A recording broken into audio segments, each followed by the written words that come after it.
Hello, everybody, and welcome back to another episode of Sam's Reviews. Today, I'm going to be reviewing another game that I've had throughout my entire childhood, and that is the SpongeBob SquarePants movie video game. And for those of you who have seen the movie, you should already know what happened in there. The game kind of follows it exactly, but there are little extra things that they put in there just for a little bit extra comedic factor. So, first, let's start off with the story. For those of you who have watched the movie, you already know what happened. For those of you who haven't watched the movie, I'll explain the story. So, first off, let's start with the plot of the movie. The story of the SpongeBob SquarePants movie is that it begins with SpongeBob having a dream about becoming the manager of the Krusty Krab 2, which Mr. Krabs just randomly decided to build. So, like, what are SpongeBob and Squidward gonna work twice the amount out as much as they usually do? It sounds like a lot of labor, Mr. Krabs. Jesus, the things you do for money. Money, you're a greedy son of a bitch. But anyway, as SpongeBob is as they're ready to go to the ceremony, to see who will be announced as the new manager, he runs into Patrick along the way there along Squidward, telling them if they're going to be at the ceremony or not. They obviously but Patrick has a little surprise for SpongeBob when he gets there. And as he goes to Patrick's house, they start singing a little childish song called Goofy Goober, which is honestly for kids. And from the way SpongeBob was acting, it doesn't seem like he would be a manager at all, just hearing his childish actions.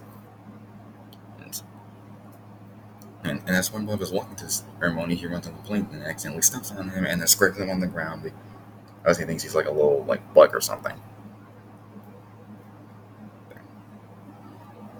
On top of that, let's get to Plankton. Plankton is once again just at a fierce rage because once again he has failed to steal the Krabby Patty formula again, as he does countless times, and because he just does not succeed at all. Well, this leaves Karen to tell him that he has yet to release his final Plan Z. He, I won't spoil what Plan Z is yet, but we will get into that later on.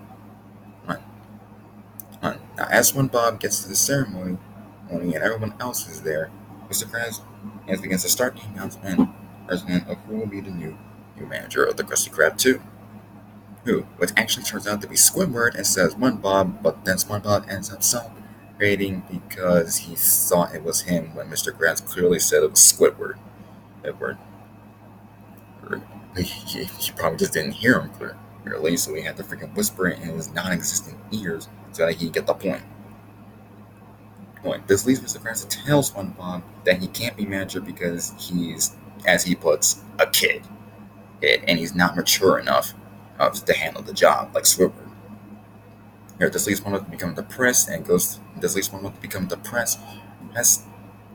sad, and not even able to continue on with his day properly. And as the ceremony ends, Patrick flies in completely butt-ass naked with a flag between his ass crack with SpongeBob's name on it, and he destroys the ceremony completely because he's that much of a fucking idiot. We all should know. Yeah, just fucking retard.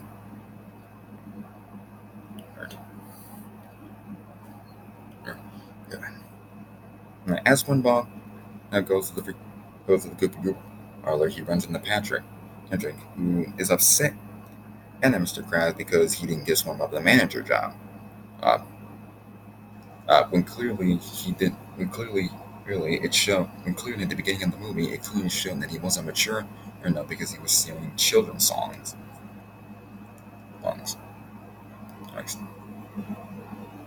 After that, Plankton begins to begin his Plan Z, which is go to King Neptune's castle, which is a completely, entirely different King Neptune from the one from the show. Oh, mind you, it would have been better if they kept the original model, but I guess they just decided to make a new model for him. I don't know.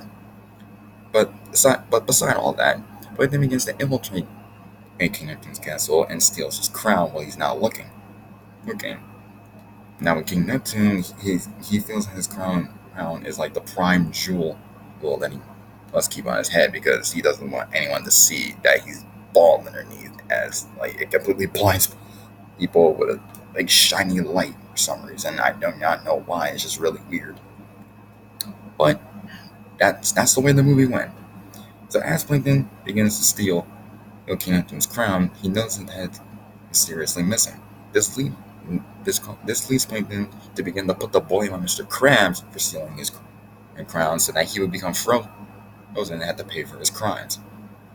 Times, which that scene kind of didn't make sense. But Plankton did leave a paper saying, "I stole your Neptune signed Eugene Krabs, Krabs," as like fake evidence to put it against him. And as the scene goes on, this leads Neptune to freeze Mr. Krabs in place. He to decide what type of punishment he will face, which obviously is death. Yeah. And this leads SpongeBob and Patrick to going out that the crown has been taken to Shell City, which was actually a gift shop, and is selling the crown. This leads SpongeBob and Patrick to go to Shell City, retrieve the crown, and prove Mr. Krabs' innocence. Meanwhile, Plankton gets a chance to steal the card penny formula without anybody being able to stop him because Krabs is frozen, Squidward probably just doesn't care, and SpongeBob and Patrick are gone. This leads his restaurant becoming the most restaurant in Bikini Bottom, as it is now selling Krabby Patties instead of chum. And he starts getting people free bucket helmets as a reward for coming to his restaurant. Little did they know that the bucket helmets are actually mind control helmets. And as Squidward begins to find out that Nathan stole the formula, he activates all the mind control old bucket helmets on everybody and forces them to become his slaves. This leads Nathan to begin building his new empire, Planetopolis. Yes, meanwhile, SpongeBob and Patrick are still on their way to Shell City looking for the crown. That's pretty much the whole basis of the movie. Pretty much the whole rest of the movie is us them going to Shell City and getting the crown. But also another thing, Plankton also takes an assassin on SpongeBob and Patrick named Dennis to try and stop them in their tracks. We'll get into him a little later for the game. But for now, let's get into the game. The game's story is pretty much the exact same thing as much as I just stated. Plankton steals King Neptune's crown, SpongeBob and Patrick go to Shell City and try to retrieve it. Keep it pretty much on that. And as you begin the game, it begins with the dream sequence that SpongeBob had about being the manager. Today, I'm going to review the version I own, which is the GameCube version. I know there's other versions of this game, but the GameCube version is the one I have the best experience with. That being said, let's get into the review. Story, exactly the same as I just said. Plankton steals King King's crown. SpongeBob and Patrick go and retrieve it. Dennis is on their trail trying to stop them. And it's end of story. That's basically the entire story. Now let's get into the gameplay aesthetic of the game. The game plays exactly like Battle for Bikini Bottom, except this time you don't have Sandy because, well, she got mind controlled. So now you're only down to SpongeBob and Patrick. The gameplay aesthetic is that instead of shiny objects to collect, you now have manliness points to collect. And you may be thinking to yourself, well, so all these manliness points are probably going to be the same exact way as the shiny objects work in Battle for Bikini Bottom. That, my friends, is not completely true. Instead of the manliness points being exactly like the shiny objects from Battle for Bikini Bottom, the manliness points are actually used to upgrade your abilities to either SpongeBob or Patrick. You can upgrade their health, you can upgrade all their attacks, and everything to make them extremely powerful and make enemies a complete joke. Once you get enough manliness points, a little P will appear next to the score meter, telling you that you have an upgrade point available. Once you press the Z button, you'll go to the upgrade selection, and you get to either choose the upgrade SpongeBob's moves or Patrick's moves. You only have a limited amount of upgrade points to spend, so be sure to spend them wisely. Otherwise, you may end up stuck with a move you didn't even want to upgrade in the first place, And you'll have to wait until you get a certain amount of points again in order to upgrade another ability. And as you progress to the game, you will like this game's golden spatulas, which is Goopy Goober tokens. These are used to progress through the game, and and one thing to note of, you need to collect these things because for some reason, and the mini doesn't. For some reason, and when you get to certain points of the game, if you don't have enough Goopy Goober tokens, many things you're not ready to have a new ability that she has ready for you. So you have to backtrack to another stage just to get more shiny not shiny objects, you need to get more Goopy Goober tokens, and then go back to the area and talk to Mini again so that you can get them where you need to progress to that level. It's to me that just sounds stupid. Stupid. Throughout all the stages, you'll have certain objectives to complete, but sometimes throughout the stages, there will be little challenges hidden throughout. So there's three types of challenges: challenge, the combat challenge, the floating block challenge, and the Spongebob challenge. The combat arena challenges are plain and simple. You're playing Spongebob. You're stuck in an area full. You're stuck in an area with three little ships that spawn enemies, and you'll have to deal with three waves of them at a time. The first wave, you're fighting 30 enemies. Second wave, you're fighting 40. And third wave, you're fighting 50. You need to upgrade SpongeBob's abilities for these because if you do not, you'll be completely destroyed. Like, and and a side note, when you get to the combat arena challenge and playing topless, it's a complete joke. Oh, you want to know the enemy they put in the last combat arena challenges is a jellyfish. And the one thing they made different about that is that you play as Patrick instead of SpongeBob. I don't know why they did that. It seemed like they're just trolling us at that point. Right? Because why would they make us play as Patrick and make the only enemy a jellyfish for him to fight? Like it kind of just seems like a troll moment from the developers. But that's what we got. Now the floating block challenges is you play as Patrick jumping across shifting blocks that are constantly moving around. The Also, one thing: the challenges get more harder as you progress through the game, so you sure to be prepared for them, because they will get harder as you go on, and you don't have any good experience with those. Well, best of luck to you is what I can say because yeah, they're hard and they're hard. Now we have the floating block challenges. The floating block challenges they have floating blocks that are constantly shipping all around, and you play as Patrick. Patrick. You jump around all the floating blocks to get to the end of the challenge to get a Goopy Goober token. Again, again. But also be warned, you're under a time limit, so you only have a limited amount of time to get to the Goopy Goober token before time runs out. If time runs out, you fail the challenge. If you fall, you don't fail the challenge. Instead, the hand take the hand picks you back up and puts you back at the last checkpoint that you set off. off.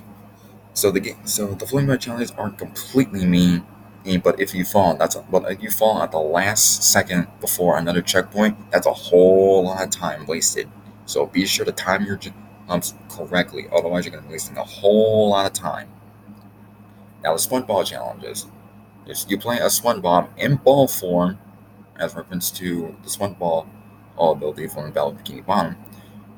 Except this time you're going through miniature stages, which is in SpongeBob form, trying to get the Goopy Gooper token. These ones are not timed. It's just based on timing. Mm, mm.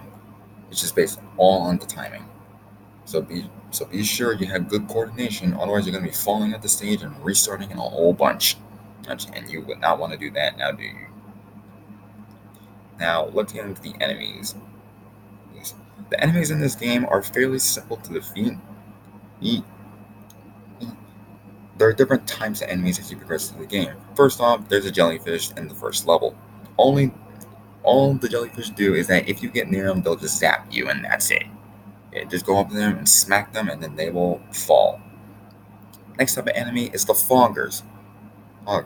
These guys will try to run up to you and make you smell their stinky breath. And keep in mind, their stinky breath hurts you, so be sure to get out of the way when they're about to get near you. Because if you analyze their stinky breath, it's gonna hurt you. Next type of enemy we have is the slammers.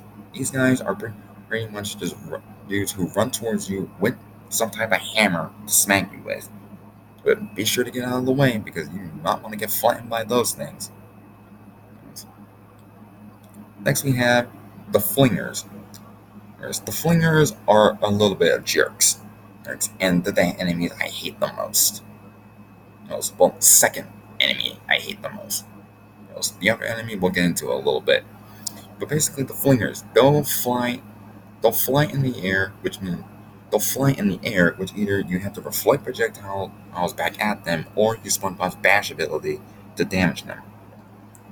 If you do not have these abilities, it's going to be impossible to kill these guys, because if you try to smack at them with a regular attack while they're in the air, they're going to block it with their little floaties. So be sure you get at the bash move or upgrade Spongebob and Patrick's regular attack, and so that they can reflect the projectiles back at them, and so that it makes defeating them a whole lot easier. The next enemy is introduced in the Thug Tug, which I'm sure many of you can remember that place. But introduces the next enemy, the spinning guys. The spinning guys, basically, when you get near them, they'll start spinning around so crazily that no other attack will stop them. The only way to stop them is with Patrick's smash move.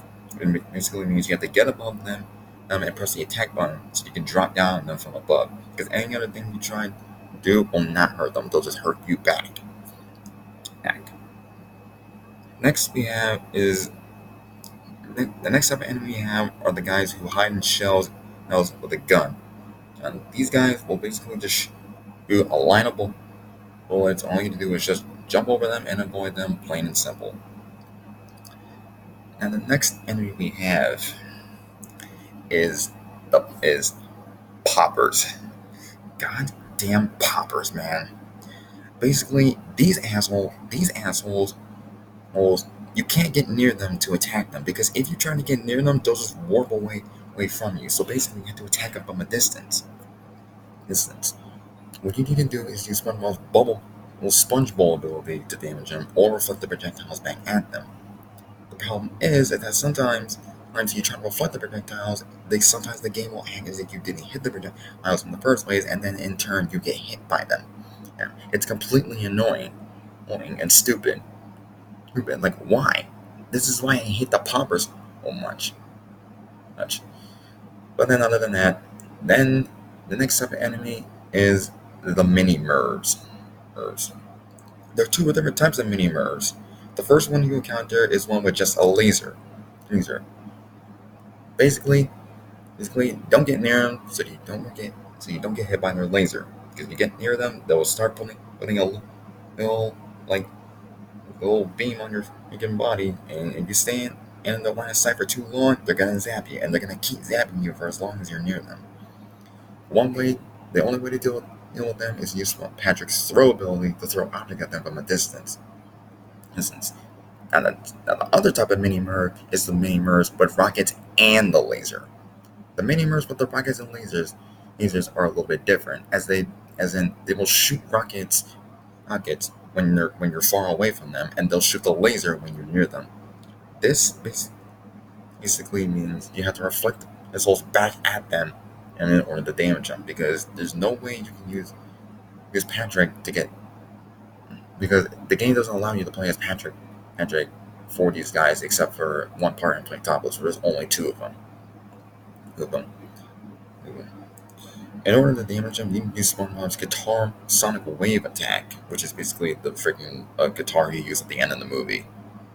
That you upgraded it in order to damage them. That's the only way to damage them. Or you can reflect the projectiles back at them to make it easier on yourself. But the problem is with the mini Merv with the missiles is that the missiles, when they get near you, they fly in different formations every time. So be careful, because if you're thinking the formation's gonna, because you think the missile's gonna explode in the formation you want, it might explode in some different type of formation that will not be able to kill the mini Mervs the way you want them to. So be careful with those guys because they are annoying. Now let's get into the bosses of this game. There's only four bosses in the game. There's only four bosses in the game. And first, you have Mr. Whiskers, which is basically that giant frogfish. The giant frogfish, from the like the like you know the like you guys remember like the lady who was selling like who was selling ice cream, and then it turned this, and then and instead you turn out she was like the tongue of a giant like frogfish thing. Yeah, that thing. You fight that thing as the first boss. It's plain simple. Simple. It just runs towards you, hangs near the edges, and leaves it wide open to attack. Just hit it from behind, and you'll damage it. When you get it, when you get its health down to certain points, however, it'll start to head to a point where you're not able to reach him, and instead send its tongue, the old lady in this case, to attack you instead. Just attack the old lady, and then it will come back to the center stage to fight you head on. It will do this 3 times. It will do this 3 times during the fight. Right, so be ready. Also, the lady will attack differently after the first time. After the first time, she tries to smack you with the ice cream. The second time, she spins around, and you have to use type like smash ability in order to damage it. The second boss is Dennis. Dennis, when you get to Dennis for the first time, you get shown a cutscene introducing him, and then he takes Spongebob to use as a weapon against Patrick. In order to damage Dennis, you either reflect the bullets that he shoots back at you, or you throw a watermelon at him in order to damage him. Yeah. But the problem is during the Dennis fight, however, is that when he gets when certain points of his health gets down, enemies start spawning. So it makes it harder for you to have the damage him. Between either you focus on the enemies first and then deal with Dennis, or focus on Dennis but then have to worry about the enemies constantly tracking you throughout the stage. The third boss, you have a rematch with Dennis, and he's not exactly through with you yet. This time he has a different method of attack, by throwing something from his hands. I'm not sure exactly what it was that he was throwing, but it looked weird. Weird. But and also the same thing applies when time gets down to certain points. Enemies start spawning. This time it's the slammers. They're not really that much of a problem to deal with. In fact, I feel like this I can fight with Dennis is way easier than the first, whereas considering the types of enemies. Now the final boss in the game is King Newton himself, who has been mind controlled by Plankton. In order to damage him, you need to there are set the tables set all around him. What you need to do is attack the table so that they can turn around. Because after a certain amount of time, he'll start shooting you with a little laser. What you need to do is stack all the tables so that they turn around, and when he gets ready to fire the laser, you stand behind the ice Mr. Krabs so that the laser will fight off all the tables and hit him right in the face. This will cause him to get dizzy, and leave him open to attack. Act, act, act. You use a sonic wave attack in order to damage him, and just do that plain simple in the end. When he gets down to a certain amount of health, he will break the floor, making it harder for you to get to the tables. And would you believe me if I told you this? It also spawns enemies. And guess what? The flingers. Also, during the second phase of the fight, it plays the Goopy Goomer Rock song from the movie, and it is a fantastic song. I can never stop listening to it. I'll keep listening to it the day I die. Alright, but once you whittle down Kingdom Control next to nothing, and the bucket head breaks off, freeing him from the mind control, and therefore, or he realizes that Plankton was the real mastermind behind everything, and he sets him off to jail. Now, therefore, Mr. Crisis are frozen. Therefore, SpongeBob and Patrick have saved the day. Okay, and that's the movie game for you guys.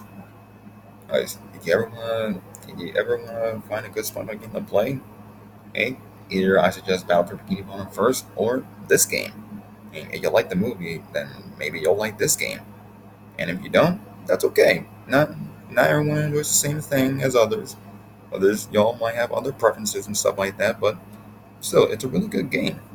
Hey, the upgrade system makes the whole game a whole lot more fun because you get to through the entire thing like a goddamn train. But other than that, that was my review of the SpongeBob SquarePants movie game. And be sure to like, comment, and subscribe for more videos like this. Leave suggestions in the comment section. Mention what type of video I should do next. And I will see you guys in the next video. Yo, be sure to have a good night.